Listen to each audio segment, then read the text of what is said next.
Dobre, dneska je nedela, nevedel som aké video spraviť, tak si poďme otvoriť nejaké boostriky aspoň. Tieto boostriky vlastne dostávajú vždycky víťazi, alebo respektívne zúčastnení na našich One Piece turnajoch. Vždycky jeden boostrik za účasť a potom už závisí, ak sa umiestnite. Mne sa dneska podarilo byť tretí nejakým zázrakom, tak som dostal ešte jeden booster navyše. Tak sa poďme teda na to pozrieť. Grand Kingdom 2-centová karta. Celkový problém, že tento booster set OP08 je veľmi zlý a nie sú to žiadne dobré karty a nič.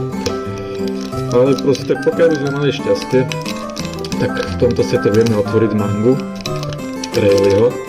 Boha, ide mi to otvoriť.